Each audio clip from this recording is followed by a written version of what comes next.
ล้นฟีดครับรายการที่จะเอาคนในฟีดมาคุยกันจนล้นฟีดครับเทปที่2ของเราครับเย้สดชื่นนะสดชื่นเทปที่2มั้ยเทปที่2เหมือนกระแสเทป1มันดีพอเทปที่2แล้วก็มี energy ในการทำงานต่อแล้วแขกรับเชิญของเราโหตัวจริงด้วยตัวจริงเลยของจริงก่อนที่เราจะไปเปิดฟีดของแขกรับเชิญครับเราต้องมาเปิดฟีดของเราก่อนเริ่มจากน้องมาร์คครับของผมเป็นอันนี้ดูค้างไว้เลยอันนี้ดู TikTok ค้างไว้เลยนะผมชอบดูตลกก็รายการที่ผมชอบอยู่แล้วก็มาดีครับลองเลื่อนปุ๊บก็จะเป็นแบบเด็กในค่ายเราติดตามผลงานน้องๆเป็นขายของอันนี้ลูกค้าเสื้อผ้าได้ในช่วงหนังนี่ไงอะไรนะกำลังเข้าวัยหนุ่มก็จะเป็นทรงเด็กช่างผมตามเขาอยู่ไงชอบประมาณนี้ของกูเป็นกอล์ฟแล้วก็เล่นเซิร์ฟมวยไงเป็นกอล์ฟนี่ไงเทคนิคออกกำลังกาย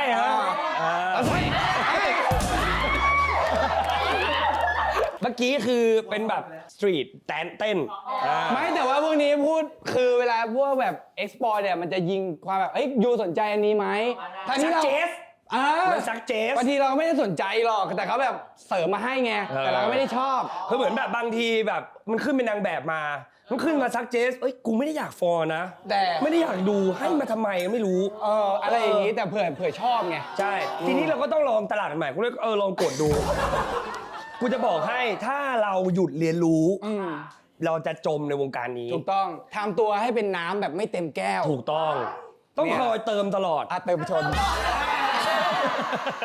วันนี้แขกรับเชิญของเราไงคือบุคคลท่านนี้เป็นคนที่ผมชื่นชอบอย่างผมรู้สึกว่าเขาเป็นคนที่เข้าใจโลกคุณรู้ไหมว่าคำที่แบบเป็นท็อปิกของเขาตอนนี้เลยนะคืออย่าหาว่าน้าหนอนสอนไอ้บ้าอย่าหาว่าน้าสอนขอเชิญครับนาเล็กเกตเสพสวัสดิ์ปานละกวงณอยุธยาครับ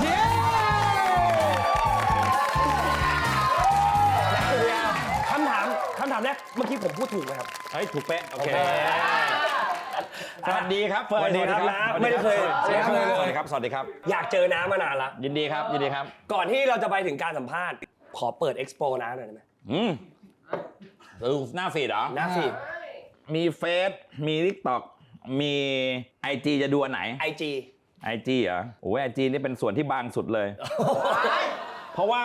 โชว์ได้ป่ะโชว์กล้องพี่ไม่ได้ฟอลใครเลยพี่ไม่ได้ฟอลใครเลยมันก็จะมีซักเจสส่งมานี่อาหารเนื้อตุ๋นเอ็นตุ๋นTikTok TikTok ค่อยวาไรตี้หน่อย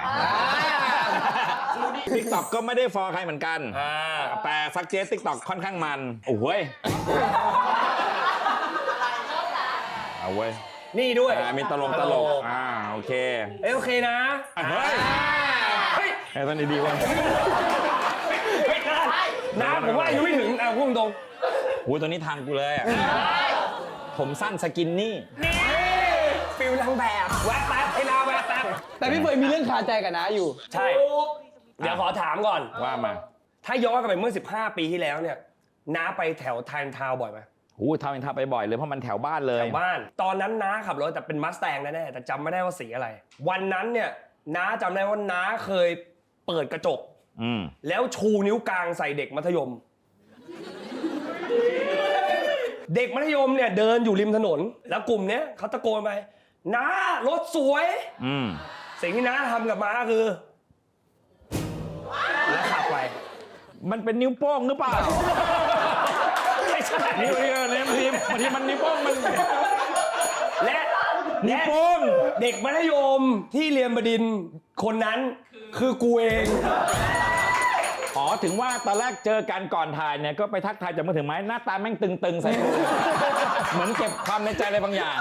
เคยเช็คดีๆบางทีอาจจะนิ้วโป้งโอ้ถ้าทำเป็นอย่างเงี้ยมันกูแก้ปมให้มึงมาไม่เป็นไรไม่แต่ผมตลกผมรู้สึกว่ามันเก่าดีเดี๋ยวขากลับจากตึกแกรมมี่ไปทาวน์อินทาวน์นะเปิดกระจกยาวเดี๋ยวจะอย่างนี้ไอ้ยาววัน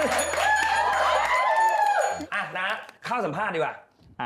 คือผมมาดูเป็นแฟนคลับรายการนะเริ่มดูมานานมากแล้วก็รู้สึกว่าได้อะไรจากรายการนี้อย่าหาว่าน้าสอนเนี่ยเริ่มจริงๆคือกี่ปีแล้วนะ จุดกำเนิดของมันคือวันที่ 9 เมษายน ปี 62 โหแม่นด้วย จำได้เลย ทำไมอ่ะทำไมถึงต้องจำวันด้วย เพราะว่ามันเป็นครั้งแรกที่เราทำกันแบบนั้น ก่อนหน้านี้เนี่ยพี่มาทำออนไลน์ตอนปี 61 ครับ แบบเป็นคนที่ไม่มีเล่นออนไลน์ไม่เป็นเลย ไม่มีเฟซด้วย ไม่มี IG ไม่มี YouTube ไม่มีไลน์ด้วย เอาแล้วติดต่อยังไงอะถ้าไม่ใช้ไลน์ ก็โทรมาดิ โทรอย่างเดียวเลย โทรมาแล้วเนี่ยกูอ่ะตอนกูเป็นเจ้าของบริษัทผลิตรายการทีวีเนี่ยกูก็ไปเสนอรายการกับไลน์ทีวีตอนนั้นเนี่ย CEO เขาชื่อคุณบีอาริยะก็คุยงานกันเสร็จเขาก็บอกนั่นเนี่ยขอไลน์หน่อยกูก็พูดง่ายๆอ่ะอ๋อพอดีผมไม่มีไลน์ครับเอาฟิตไลน์100 กว่าคนน่ะหันมามองกูแบบเป็นตาเดียวเหมือนบ้านกูไม่มีน้ำประปา ท่อส่งไม่ถึง คือแบบทุกคนแบบนั่นเองไม่มีไลน์ไม่มีไลน์ไม่มีไลน์ไม่มีไลน์กูก็กูผิดตรงไหนที่กูไม่มีไลน์อ่ะกูเอาก็มีอะไรก็โทรมาดีครับจนเปิดบริษัทออนไลน์ปี 61ประชุมแรกเนี่ยสมัครไลน์เลยแล้วคนแรกที่กูไลน์หาคือบีอาริยะผมมีไลน์แล้วนะครับแล้วก็ส่งอะไรมาเต็มส่งของขวัญส่งสติ๊กเกอร์จนถึงวันนี้กูยังไม่ได้กดอ่านเลยเพราะใช้ไม่เป็นก็ยังใช้ไม่เป็นอยู่ใช้สติ๊กเกอร์ไม่เป็น สติ๊กเกอร์ไม่เป็นกฎของการพิมพ์ไลน์อาหารนั้นเนี่ยคือห้ามส่งสติ๊กเกอร์ทำไมอ่ะเพราะมันไม่รู้ว่ามันแปลว่าอะไรสติ๊กเกอร์มันเป็น lost in translation สติ๊กเกอร์รูปเดียวจริงสติ๊กเกอร์เป็นหัวกลมๆแล้วตาดำๆอ่ะเงี้ยกูหมายความว่าอารมณ์คือหมายความว่าอะไรวะเฮ้ยมึงว่าหมายความว่าอะไรวะให้10 คนดูแม่งอธิบาย10 ความหมายอ่ะอยากให้เห็นแบบเห็นภาพไงถ้าพิมพ์มาเนี่ยมันไม่เห็นภาพกลับไปที่อย่าหาว่าน้าสอนต่อปีแรกปี 61ก็คือเปิดเพจมาประชุมวันแรกนอกจากสมัครไลน์ฝึกเล่น Facebook คนเขาก็มาสอนนะทำนิ้วอย่างนี้นะกระดกนิ้วอย่างนี้แปลว่าของใหม่จะเลื่อนจากล่างขึ้นบนฮะมาถึงเลื่อนนะเลื่อนอย่างเงี้ยคือเลื่อนฟีดนะทำอย่างนี้ถ้าทำอย่างนี้ของเก่าจะขึ้นแบงค์บนของใหม่จะมาจากข้างล่างอะไรเงี้ยคือกูแม่งไม่รู้เรื่องออนไลน์เลยเหมือนเปิดร้านอาหารวันแรกแล้วฝึกทำกับข้าวอ่ะอารมณ์นั้นก็ทำเรื่อยมาปีแรกปี 61ก็ไม่ได้ประสบความสำเร็จอะไรfollow ก็มาจากคนที่เขาเคยดูเราในทีวีจนวันที่9 เมษายนนี่แหละกูก็อยู่ที่ออฟฟิศเอาโทรศัพท์มาตั้งแล้วก็กดไลฟ์แล้วก็เอาเบอร์โทรศัพท์ปริ้นแล้วก็แปะกระดาษแล้วก็เอามาแปะข้างหลังใครมีอะไรอยากคุยกับพี่โทรมาแล้วกันคนก็โทรมากันเต็มเลยโทรมาคุยนู่นคุยนี่จากวันที่9 เมษายนถัดอีกไม่กี่วันคือ13 เมษายนแล้วไอ้เบอร์โทรศัพท์อันเดิมเนี่ยวางแปะไว้แปะที่บ้านแล้วก็เนี่ยแหละตั้งโทรศัพท์ให้คนโทรมาคนก็มาโทรมาปรึกษานู่นนี่นั่นนู่นแม่ดูอยู่พอดีแม่ก็เลยบอกว่าเฮ้ยอันนี้น่าสนใจเน็กเคยมีพ็อกเก็ตบุ๊กชื่อว่าอย่าหาว่าน้าสอนน่ะทำไมไม่เอามาตั้งเป็นชื่อคอนเทนต์นี่ล่ะก็เลยตั้งชื่อว่าอย่าหาว่าน้าสอนเป็นคอนเทนต์ไลฟ์สด5 ชั่วโมงเปิดสายคนโทรมาถามอะไรก็ได้จุดเริ่มต้นอยู่ตรงนั้นจากปี 61ที่ทำเพจมาเนี่ยมีคนฟอลโล่ในเพจอยู่ประมาณ 8-9 หมื่นจากมีอย่าหาว่าน้าสอนเนี่ยขึ้นเป็นล้านฟอลโล่2 ล้านฟอลโล่3 ล้านฟอลโล่ทันทีเลยคือมันแบบเร็วมากเหมือนมันพอดีแล้วคนก็ชอบมากเลยแล้วมันง่ายมันย่อยง่ายคือคนไม่มีความสุขแล้วก็จะโทรมาเราก็จะฟังแล้วเราก็จะตอบตามที่เขาถามอะไรประมาณนี้นี่คือจุดเริ่มต้นของมันตอนนี้อย่าหาว่าน้าสอนเท่าไหร่นะในเพจก็จะ6 ล้าน follower ละแล้วก็ใน IG ใน TikTok ในอะไรเต็มหมดแล้วมันก็เป็นจุดกำเนิดของคอนเทนต์อื่นๆอีกมากมายอะไรเงี้ยอันนี้ของปลอมหรือของจริงของปลอมอันนี้ของปลอมอันนี้ของปลอมอันนี้ของจริงนี่ของจริงของปลอมคนฟ้องอะไร 1.4 ล้านของจริง 7.9 ล้านของจริงต้องไม่ follow ใครพี่ไม่ได้ซีเรียสหรอกนะว่าใครจะเอาคอนเทนต์เราดูดไปแต่อย่าเอาไปแบบอย่าไปขายเลยไม่ออกมาอย่าไปขายส่วนมากเขาชอบแปะเว็บพนันอย่าไปทำของเฟยคือเป็นแฟนคลับใน TikTok แต่ตอนนี้คนฟอลเป็นล้านละกูยัง300,000เลยคุณแนะนำว่าเราทำของตัวเองปลอมขึ้นมาปลอมตัวอีกทีปลอมอีกทีปลอมของตัวเองอีกทีนึงแต่ก็ต้องมานั่งดูตัวเองแล้วก็ตัดคัดตัวเองทีนึงนะปลอมของตัวเองดีกว่าไอ้พวกTikTok ปลอมเนี่ยแม่งตัดเก่งนะมึงเก่งทุกวันนี้ทีมกูเนี่ยดูตามไอ้เพจปลอมไปทีเก่ง ของปลอมนี่มันคือมันคงทำด้วยความอินอะไรบางอย่างอ่ะ เขาเป็นแฟนคลับไง มีเพลงแล้วแบบว่าพอพูดจบแล้วมีดึงสโลว์อะไรเงี้ยซึ่งของจริงเราไม่กล้าทำแล้วแบบเขินลูกเขิน อ๋อดึงสโลว์ตอนท้ายมันจะมีคำคมเท่ๆแล้วไอ้บ้าสโลว์แบบฟัม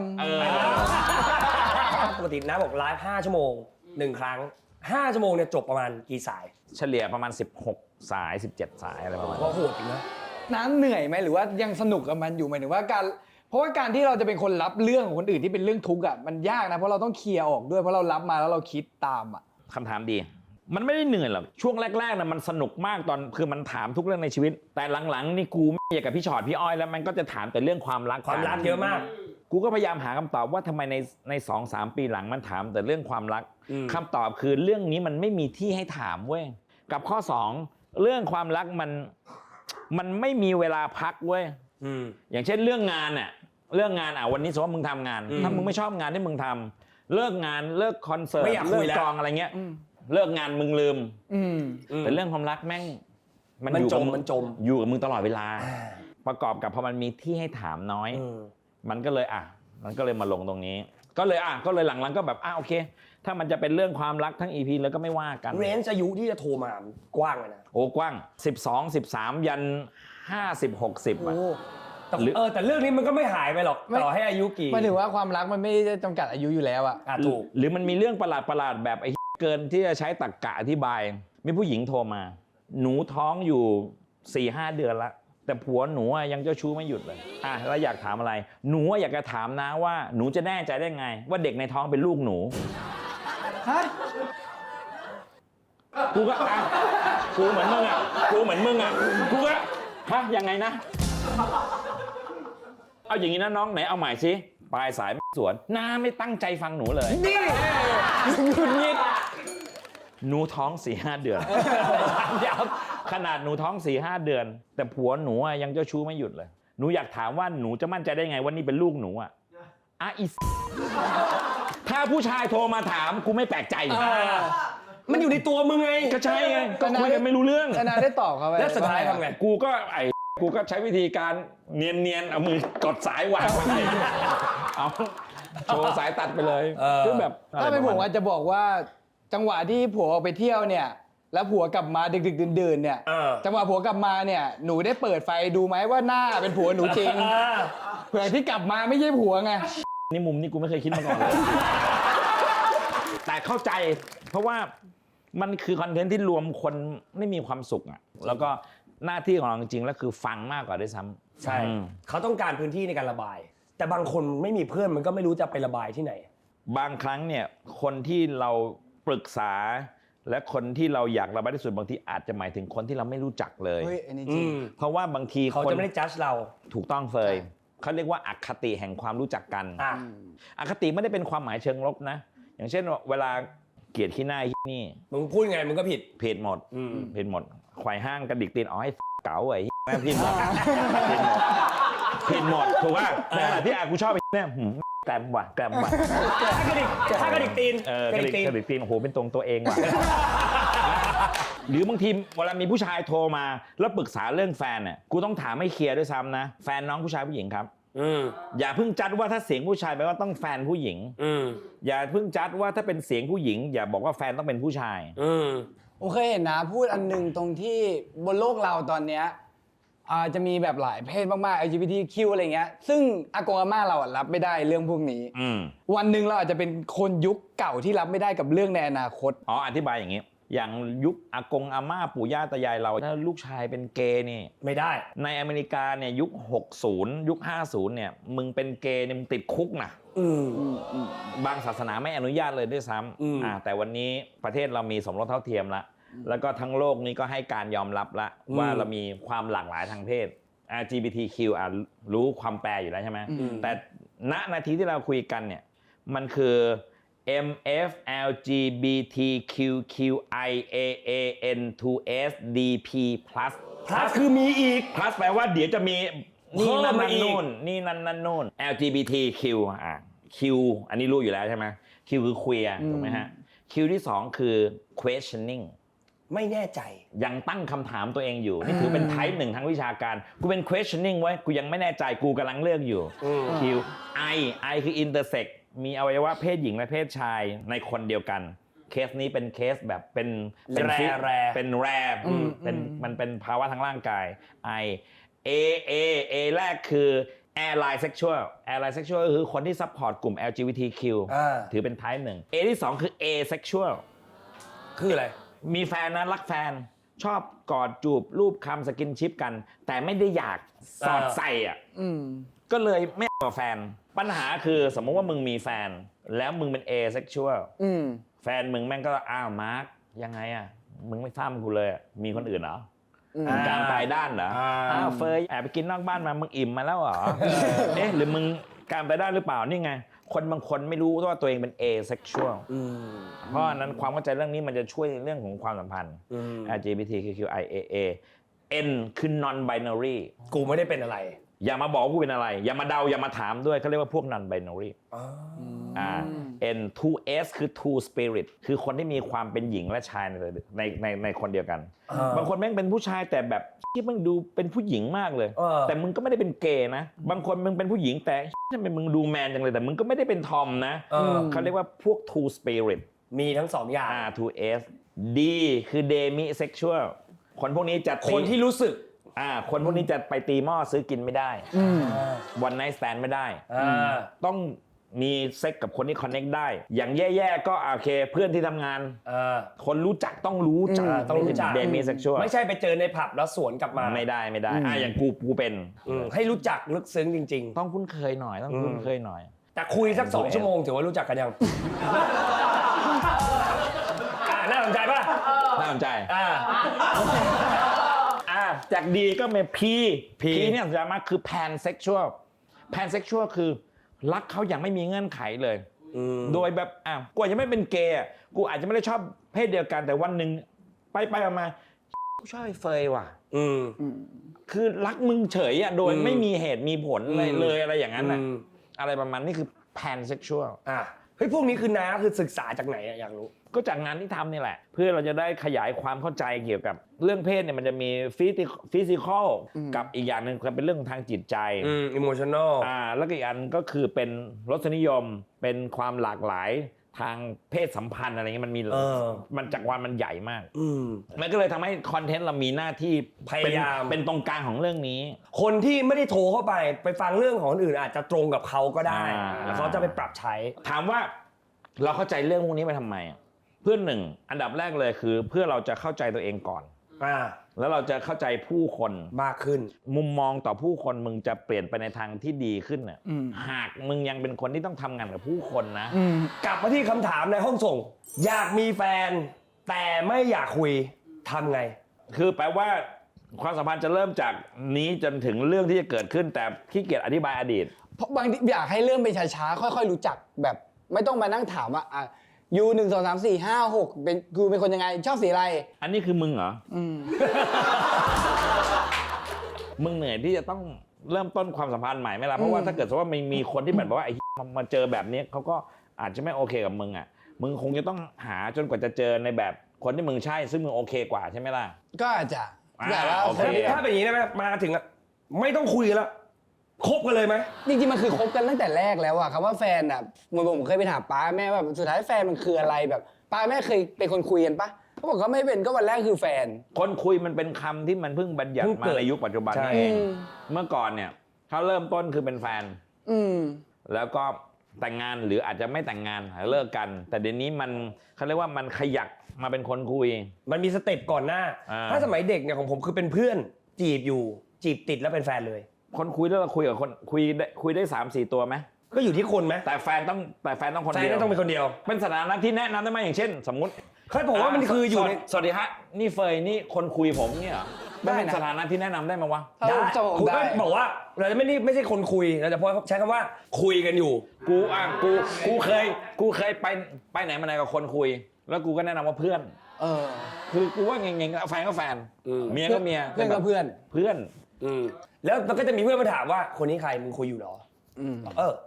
ถ้าในทางแบบอยากไม่เป็นทางการนี้อธิบายได้ ใช่ บางคนคุยก็ห้ามคุยกับคนอื่นด้วย คือแบบต้องคุยทีละคนบางคนเนี่ยแหละกูก็เลยมีความรู้สึกว่านิยามคนคุยเนี่ยคลุมเครือผมว่ามันอยู่ที่ดีลแต่ละดีลไม่เหมือนกันอยากรู้ว่าแล้วตอนเนี้ย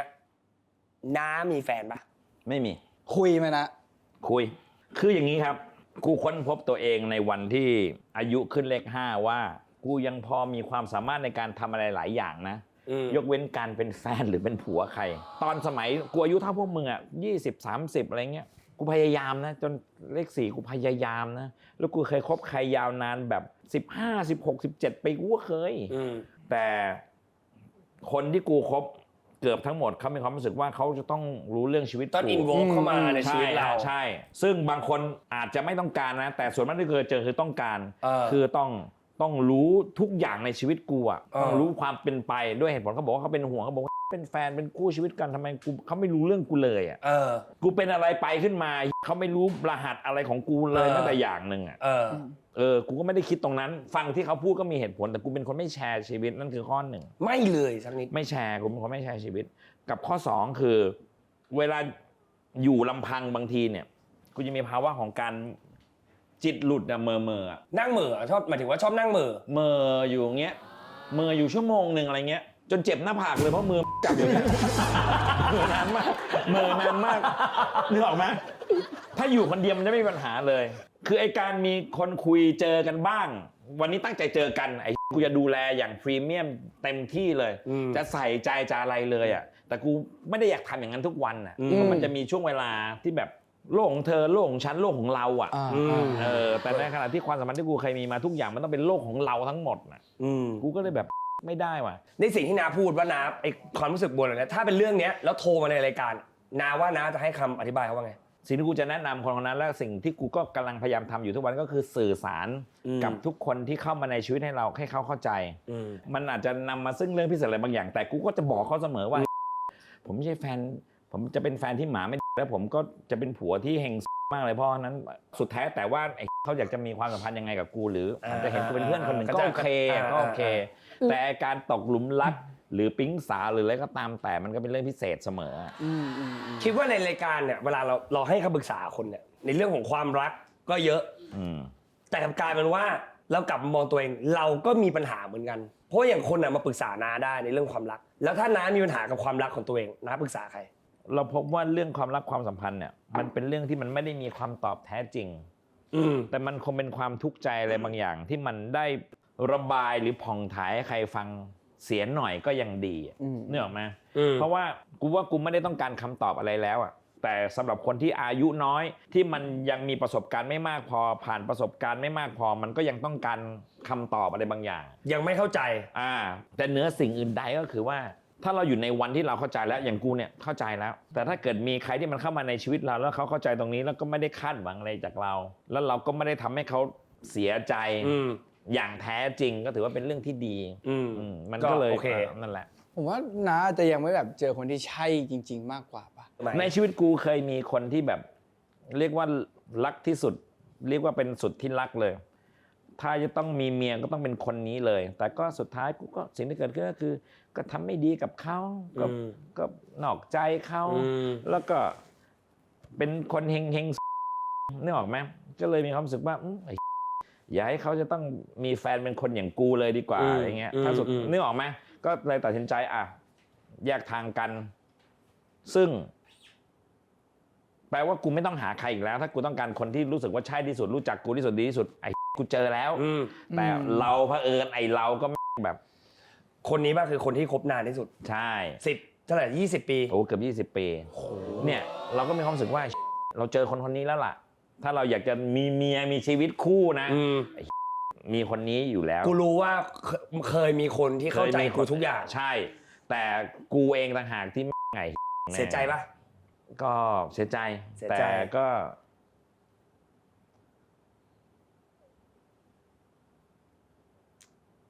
ว่าไม่รู้จะพูดยังไงเลยไม่รู้จะพูดยังไงเข้าใจไม่รู้จะพูดยังไงเลยมันเมื่อครึ่งชั่วโมงที่แล้วตอนขับรถมายังคุยกันอยู่คุยได้ยังเป็นเพื่อนกันน้าเคยมีแฟนมาแล้วกี่คน นับว่าแฟนเลยนะ ไม่เอาคนคุยนะเอาแฟน 3-4 คนน้อยมาก ในช่วงของคนนี้ก็นานด้วยไงมันก็หายไป คนหนึ่งนานคนหนึ่งกูใช้เวลานานใช่ไหม ผมเคยเห็นสัมภาษณ์หนึ่งนะ แบบว่าเสียอาการกับคนนี้เหมือนกันนะ ใคร ใช่ใช่พี่ป๊อก คุณป๊อกปิยธิดา หรอนะชอบพี่ป๊อกเหรอ ตอนที่กูอยากทำงานอยู่เบื้องหลังอย่างเงี้ยเนี่ยนั่งจดกระดาษเป็นครีเอทีฟอะไรเงี้ยเขาก็มาเป็นแบบพิธีกรหน้าใหม่เป็นดาราหน้าใหม่เป็นเข้าวงการแล้วก็มาทำงานพิธีกรกูก็นั่งดูเขาอย่างเงี้ยแล้วก็แบบนั่งกำหมัดไม่ได้จดไม่ได้เขียนเลยตะลึงในความงามชอบเขา หรอ แล้วทีนี้เนี่ยเขาก็ไปสนิทกับไอ้แปม โอ้โหหนักเลยทีนี้ เรียบร้อยเลย ไอ้แปมเป็นคนเดียวในโลกที่กูรู้ว่ากูแอบชอบเขาเรียบร้อย แล้วมัน เรียบร้อย คือคนสุดท้ายที่ควรจะรู้เลย บนโลกนี้ ไอ้ก็เลยแบบว่าก็เลยเป็นประเด็นขึ้นมาแป๊บนึงแล้วทีนี้เนี่ยคุณป๊อกเนี่ยเขาก็มาสัมภาษณ์ในรายการกูแล้วกูก็ไม่รู้อารมณ์ไหนนะกูก็ไปถามเขาแบบรักอะไรกันนักกันหนาเนี่ยไม่ได้เลิกกันทันทีเนี่ยแล้วก็ไปถามแบบด้วยอินเนอร์เลยไอ้ไวรัลเลยผัวเมียคู่นั้นเขาก็เลยดูแบบหวานชื่นมากแล้วกูก็ดูเป็นไอ้ตัวเลวที่แบบว่า ผมอยากรู้มันมีครั้งไหนไหมเวลาที่นาให้คำปรึกษาคนอะแล้วรู้สึกว่าคำปรึกษาที่เราให้มันไม่ดี มีอยู่ครั้งเดียวที่กูรู้สึกผิดมากเลยตอนกูไปประถมนิเทศนักศึกษาที่จังหวัดหนึ่งทางใต้ มันก็มีนักศึกษาผู้หญิงคนหนึ่งยกมือถามว่าเขาก็มูฟออนจากแฟนแม่สักทีกูก็พยายามโมติเวตนะพยายามให้คำตอบพยายามนู่นนี่น้องคนนี้ก็ดูไม่เข้าใจไม่มูฟออนสักทีกูก็เลยแบบประชดมันไอ้นี่เป็นเดียวของจังหวัดนี่เลยหรือไงเนี่ยไอ้คนในมหาลัยแม่งก็เฮ้ปรบมือหายเลยผู้หญิงตอบว่าไงไหมอ๋อแฟนหนูเป็นผู้หญิงค่ะคือแบบกูว่ากูจัดไปแล้วนะกูว่ากูไม่พลาดแล้วเชียวในการจัดกูก็เลยแบบยืนกำไมค์กูชาเลยปกติกูจะไม่พลาดอยู่แล้วจริงๆว่าปกตินะจะถามก่อนว่าแฟนเป็นผู้หญิงหรือผู้ชายแต่วันนั้นไม่รู้กูพลาดอะไรไปพอน้องแม่งสวนมาอย่างเงี้ยกูหน้าชาเลยกูเลยยกมือน้องขอโทษจริงต้องปกติแล้วกูพบว่าวันนั้นกูนอยเลยแต่เขาก็ไม่ได้ถือโทษกฎอะไรแบบนั้นหลังจากวันนั้นกูรัดกุมในทุกงานที่กูทำมากขึ้นกว่าเดิมเยอะมากเลยทุกวันนี้ถามเรื่องชีวิตแล้วกันแบบออกจากความรักหน่อยแบบว่าคนเรามักตามหาความมั่นคงในชีวิตหลายๆอย่างเอาความรักด้วยนะมั่นคงในความรักมั่นคงในชีวิตแต่เราก็ไม่รู้ว่าอะไรที่เป็นเครื่องการันตีว่าสิ่งนี้คือเรียกว่ามั่นคงอะแล้วสำหรับนาคิดว่ามันมีอะไรไหมที่เป็นตัวชี้วัดว่านี่คือความมั่นคงในชีวิตแล้วอะไอ้นี่ว่าเคนนักครินทร์เพราะมันไม่รู้ว่าสุดท้ายเราก็ทะเยอทะยานกับความฝันความสำเร็จไปเรื่อยๆอะไรเงี้ยอะไรมันคือความแบบพอแล้วนี่มึงมั่นคงแล้วมึงควรพอได้แล้วอะไรเงี้ยมึงเคยสงสัยไหมว่าคนที่เขารวยสัสๆเหมือนเจ้าของ Amazon อะไรเงี้ยหรือเจ้าของ Tesla อย่างเงี้ยมาร์ค ซักเคอร์เบิร์กเงี้ยมันยังทำงานไปทำอะไรวะคำตอบก็คือว่าคนเราทุกคนเนี่ยมันไล่ตามความต้องการอะไรบางอย่างในระดับที่มากน้อยไม่เท่ากันเรายึดติดกับอดีตเพิกเฉยปัจจุบันหวาดกลัวอนาคตมนุษย์เราเป็นแบบนี้เรายึดติดกับอดีตเพราะเรารู้สึกว่ามันเป็นอย่างเดียวที่เรามีเราหวาดกลัวอนาคตเพราะเราไม่เคยเห็นมันยังไม่เกิดขึ้นเราก็เลยเพิกเฉยกับปัจจุบันเพราะเราใช้เวลาในปัจจุบันเนี่ยคิดถึงแต่อดีตกับอนาคตนึกออกไหมในความคิดของคุณนะสิ่งที่เราทำเนี่ยในแต่ละวันมันก็จะค่อยๆสะสมเพื่อทำให้เรากลายเป็นอะไรบางอย่างคนอายุน้อยคนรุ่นใหม่อ่ะปัจจุบันที่มึงทำอ่ะตัวตนที่มึงเป็นในวันนี้มันจะเป็นสิ่งคุ้มครองมึงเองอ่ะนั่นคือสิ่งสำคัญและมีความหมายมันจึงไม่ต้องกลัวมันจึงไม่ได้มีความมั่นคงใดที่แท้จริงอ่ะน้าก็จะพูดว่าไม่ต้องกลัวถึงอนาคตที่จะเกิดขึ้นคืออยู่กับปัจจุบันแล้วมั่นใจในสิ่งที่ตัวเองกำลังทำอยู่กูก็บอกเองเรื่องวันพรุ่งนี้เดี๋ยวให้เน็กวันพรุ่งนี้มันเคลียร์แล้วกันเพราะตอนนี้กูต้องตั้งใจทำอะไรบางอย่างตอนนี้ไม่ว่าก่อนหน้านี้มึงจะรู้สึกยังไงก็ตามแต่นี่คือหน้างานถ้าเกิดมึงเตรียมมาอย่างดีแล้วที่เหลือก็ปล่อยให้มันเกิดขึ้นปล่อยมันเกิดขึ้นไหลไปคือน้าเป็นคนที่รับฟังปัญหาคนเยอะแล้วก็คุยกับเด็กเยอะแล้วโลกตอนนี้ไม่ว่าจะเป็นที่ประเทศไทยหรือเมืองนอกหรืออะไรแล้วแต่เราจะเห็นโพสต์หลายๆอย่างมันออนไลน์ขึ้นบนฟีดเราเยอะมากปัญหาของเด็ก Gen Z เด็ก Gen Z เดี๋ยวนี้ไม่อดทน สังเกตไหมว่าทำไมประเด็น Gen Z เข้ามาในฟีดเยอะ เพราะว่านี่เป็นช่วงเวลาที่ Gen Z เข้าสู่ตลาดแรงงาน ตั้งแต่กลางปี 67 เนี่ยทั่วโลกเนี่ย Gen Z เข้าสู่ออฟฟิศเข้าสู่ตลาดแรงงาน แล้วก็กระทบกระทั่งกับเจนอื่นๆในองค์กร มันก็เลยมีประเด็นเรื่อง Gen Z มาในฟีดเยอะมาก น้าคิดเห็นยังไงเกี่ยวกับประเด็นนี้ครับ อธิบายอย่างนี้ตอนนี้ Gen X กำลังเป็นใหญ่ในองค์กร แล้วหลังจากนี้เนี่ยอีกสักไม่เกิน 10 ปี Gen Gen Y Y จะขึ้นมา แปลว่า Gen Z เนี่ยก็ถูกขั้นด้วย Gen Y อยู่ มันคือมันห่างกันอยู่ 2-3 Gen เนี่ยธรรมชาติของคนรุ่นใหม่ Youth Power เนี่ยมันต่อสู้กับคนรุ่นเก่าเสมอมา วัยรุ่นที่ลงถนนเมื่อ 14 ตุลาเนี่ยปี 16 ตุลา 19เนี่ยวันนี้ก็เป็นรุ่นพ่อรุ่นแม่เรา เดี๋ยวมันก็จะต้องลงกันอีกอ่ะคนรุ่นใหม่มีปัญหากับคนรุ่นเก่าทำลายล้างความเชื่อเดิมของคนรุ่นเก่าเสมอเราถึงมีวันนี้ไม่ว่าจะด้วยเหตุผลอะไรก็ตามมันเป็นมาอย่างนี้ตลอดทั้งประวัติศาสตร์แล้วนี่หว่ากูเป็นคน Gen X กูมีความรู้สึกว่าสุดท้ายเราก็กำลังเราก็เคยลงถนนน่ะเราก็เคยกลายเป็นเด็กวัยรุ่นคนหนึ่งเผลอแป๊บเดียวอีกทีเรากลายเป็นคนอายุจะ60อยู่แล้วมึงจะหมั่นไส้เด็กไปทำยี่เพราะว่าเมื่อก่อนเราก็เป็นแบบนี้ถูกไหมเป็นวัยต่อต้านเราใหญ่ต่อต้านนึกออกไหมจากเบบี้บูมกับ Gen X เนี่ยการต่อต้านเนี่ยมันไม่ได้แตกต่างกันมากนักไงแต่ตอนนี้ Gen X กับ Gen Z มันแตกต่างกันมากด้วยเครื่องมือด้วยอะไรเทคโนโลยีด้วยเทคโนโลยีเร็วด้วยพฤติกรรมมันแตกต่างกันมากเยอะเราต้องมาทำความเข้าใจเด็ก Gen Z ก่อนว่ามันเป็นเด็กที่โตมากับเครื่องมือเมื่อก่อนอ่ะตอนกูเป็นเด็ก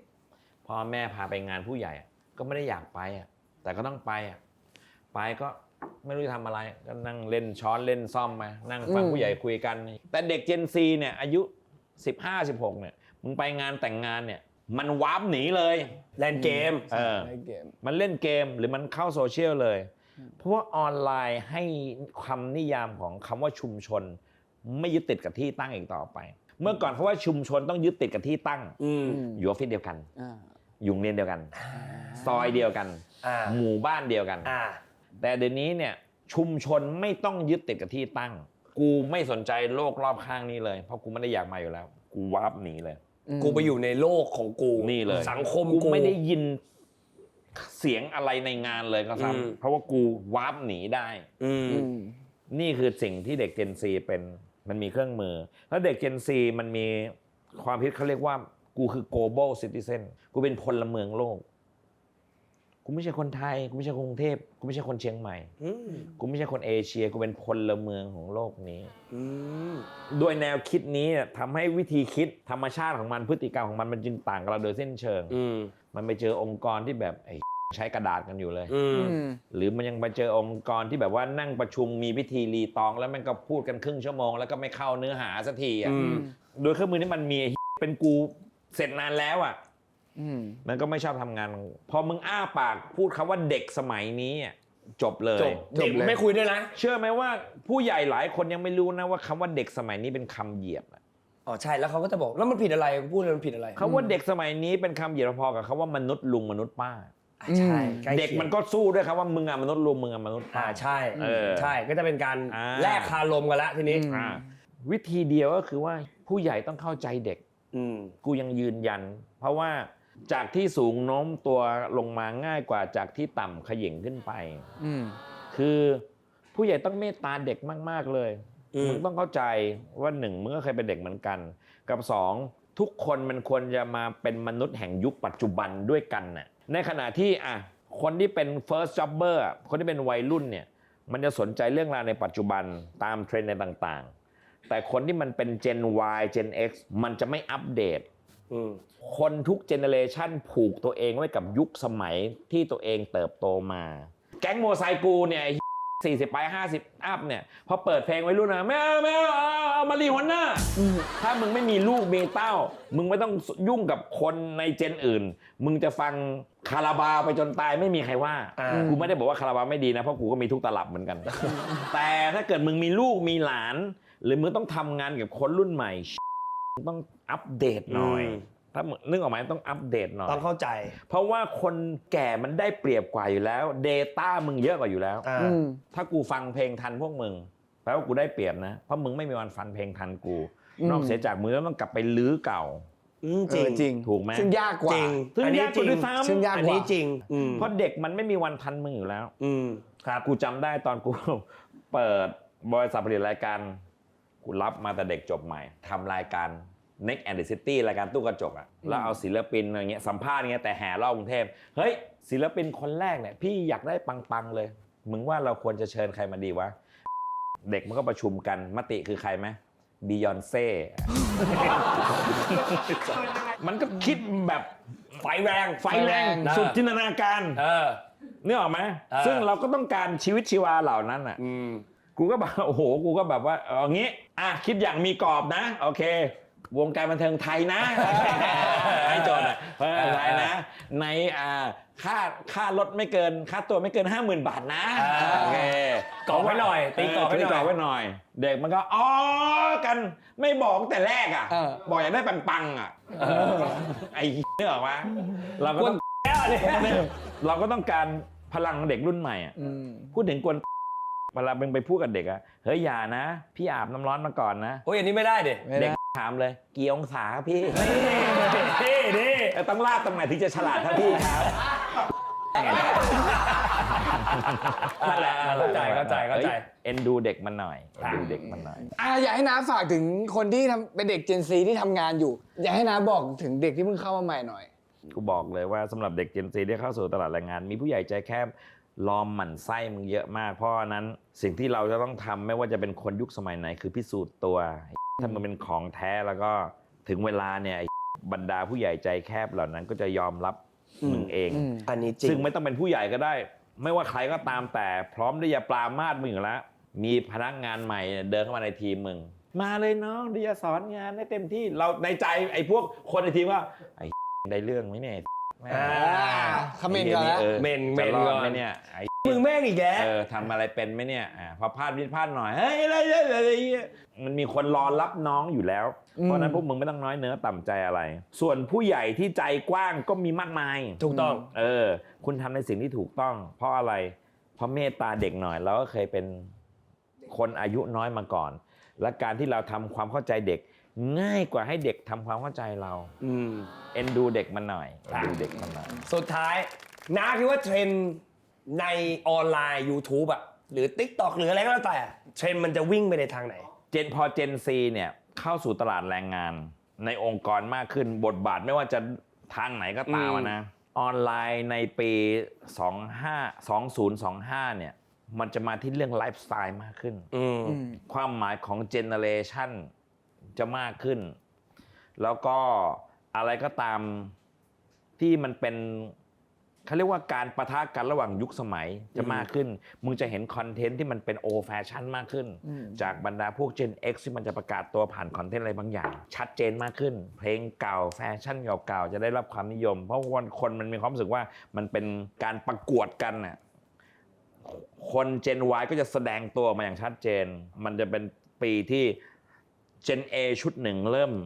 มีปากมีเสียงแล้วGen A ชุดแรกคือคนที่เกิดหลังปี55 10 กว่าขวบเป็นไง13 10แต่มันโตแล้วนะมันมัธยมแล้วนะ Gen A ยุคหนึ่งมันเริ่มออกอิทธิฤทธิ์แล้วแปลว่าเราจะมีเลเยอร์ของ X Y C A 4 Gen ในปี2025ในปัจจุบันการจะมองว่าเป็นความหลากหลายก็ได้มันจะสะท้อนไปถึงแฟชั่นเทรนด์เพลงมันจะเพียบเลยซึ่งนะว่าสนุกกูชอบว่ามันสนุก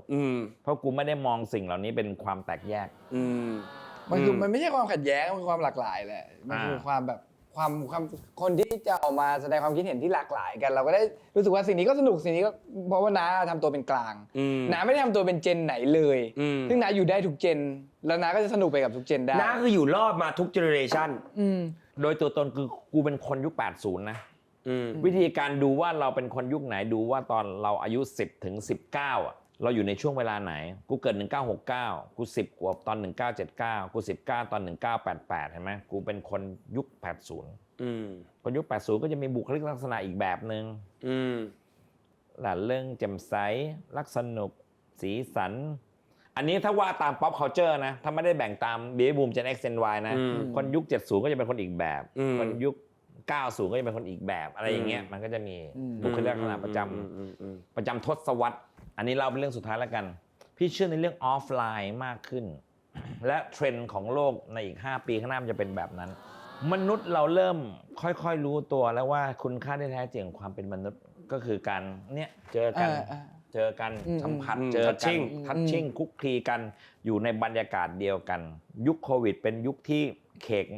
กกะโหลกมนุษย์ทั้งโลกจริงว่าแท้จริงแล้วมนุษย์เราชอบการอยู่ด้วยกันแล้วก็ตอนเนี้ยคน Gen X จะเริ่มค่อยๆวางมือถือลงบ้างแล้วต่อด้วยคน Gen Y แปลว่าในอีก5 ปีข้างหน้าโลกเราเนี่ยออฟไลน์จะโตอะไรที่มันเป็นแคมปิ้งสโลว์ไลฟ์หรือการออกมาคอมมูนิตี้อีเวนต์ปาร์ตี้จะกลับมาจะโตมากและได้รับความนิยมมากกูก็เลยมีความรู้สึกว่าในอีก5 ปีข้างหน้าคือจากอายุ55 ถึง 60เนี่ยอยากจะทำอะไรที่มันเป็นออฟไลน์แล้วก็เวลามนุษย์คอมมูนิตี้กันน่ะเวลามนุษย์ออฟไลน์กันมันมีไม่กี่เรื่องที่ทำให้มนุษย์จอยนะเว้ยมันมี3 เรื่องนั่นเอง1คือศิลปะไม่ว่าจะเป็นหนังเพลงความสวยงามอะไรบางอย่างแกลเลอรี่ต่างๆ2การละเล่นกีฬาอยู่ด้วยกันเล่นกันการเล่นไพ่เล่นกันเล่นบอลเล่นเกมบอร์ดเกมอะไรกันและอย่างที่3คือความมึนเมาเพราะเมื่อใดก็ตามที่มนุษย์มึนเมาเราจะลดความสมบูรณ์แบบลงเราจะลดอีโก้เราลงใช่กูก็เลย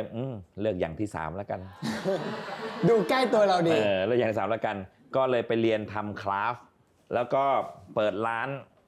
นี่ชื่อ sliding door เปิดเป็นร้านใหญ่เลยแล้วก็ตั้งใจก็จะเปิดหลายสาขาแล้วอยากจะทำคอมมูนิตี้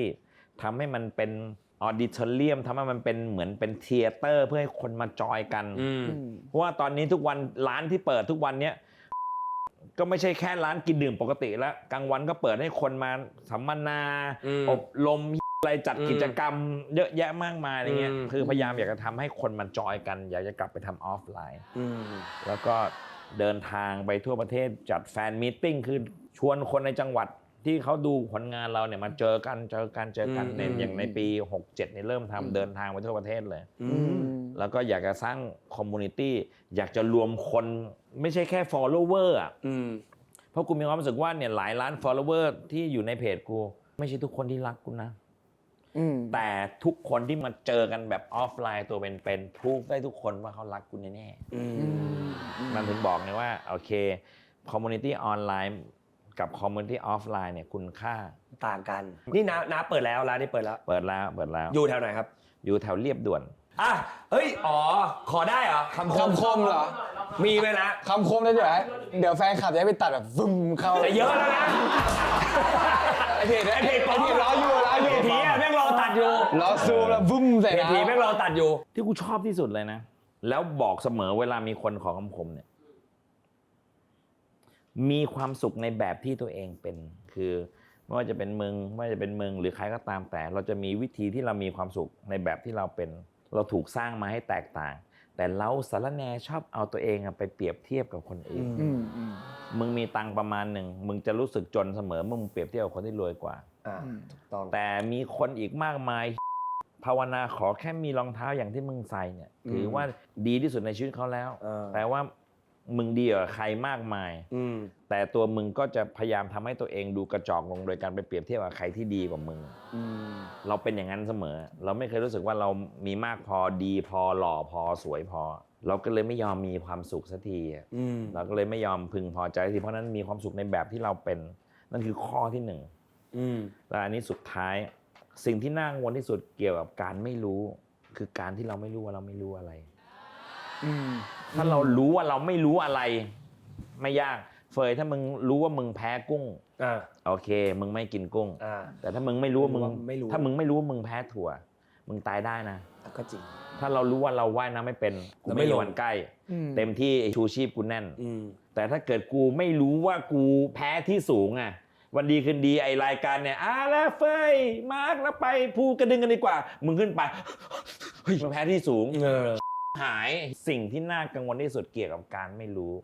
คือการที่เราไม่รู้ว่าเราไม่รู้อะไรเพราะฉะนั้นพยายามมองหาในสิ่งที่เราไม่รู้วันนี้คุยแล้วรู้สึกว่า ได้อะไรเยอะมากเหมือนกัน ทั้งเรื่องเพศ เรื่องเจนซีชีวิตความรู้ไอ้เรื่องอันนี้ก็ดีเรื่องปัจจุบันและอนาคตอดีตปัจจุบันและอนาคต ที่ตอบคำถาม ดีใจที่ได้คุยกับน้อง ดีใจมากขอบคุณนามากที่มา ๆสุดท้ายแอบคุยกับว่านมาก่อนละ ว่าจะได้เจอน้องๆ2 คนซึ่งกูว่ามึง2 คนเคมิสตรีดีนะทำเรื่องนี้ต่อไปนะทำเรื่องนี้ต่อไปนะ ขอบคุณครับ ดีนะ ขอบคุณนามากจริงๆเพราะว่าถือว่าเป็นคนมาเพราะรายการใหม่นะก็ต้องการคนมาเพื่อ build up รายการ แล้วก็รู้สึกว่าดีใจที่เป็นน้าขอบคุณมากครับนะครับ โอเคครับขอบคุณครับเอาละครับล้นฟีดครับทุกวันอาทิตย์นะครับเจอกันนะครับ 11:15 ถึงเที่ยงนะครับทางช่องวัน 31 วันนี้หมดเวลาแล้วลาไปแล้วครับสวัสดีครับ สวัสดีครับ แขกรับเชิญของเราเป็นใครพี่เต้ คุณต่อธนภพครับ เขาบอกว่าทะเลาะกันบ่อยมาก จริงปะ จริง เหตุผลคือ เราเหมือนกันเกินไป จริงปะ ใช่ ผมขอดู ถ้าไม่ใช่เฟยขอไม่ให้ใครดูเลยเนี่ยโฟกัสไม่ถูกจุด